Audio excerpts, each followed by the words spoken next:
வேர்க்கடலை சட்னிக்கு வேர்க்கடலை வறுக்கிறேன்.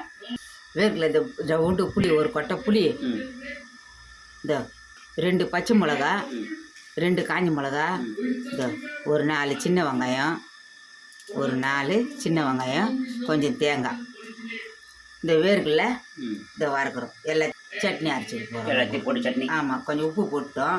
உப்பு போட்டு சட்னி அரைச்சிக்க போகிறோம்.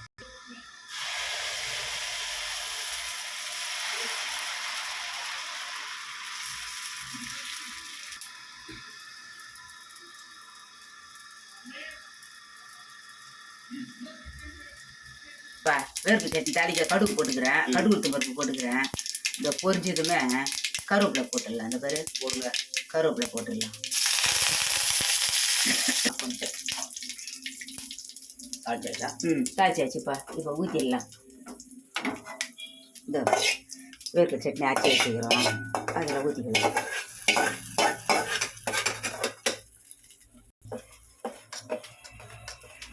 சட்னி ரெடி. சட்னி ரெடி ஆயிடுச்சு. வேர்க்கடலை சட்னியா? வேர்க்கடலை சட்னி. இந்த பக்கம் நெய் தோசை. நெய் தோசை. வாங்க ஃப்ரெண்ட்ஸ், சாப்பிடலாம். ஃப்ரெண்ட்ஸ், தோசையும் வேர்க்கடலை சட்னியும் ரெடி. வாங்க, குடிக்க தண்ணியாக இருக்குது. அனைவரும் சாப்பிடலாம்.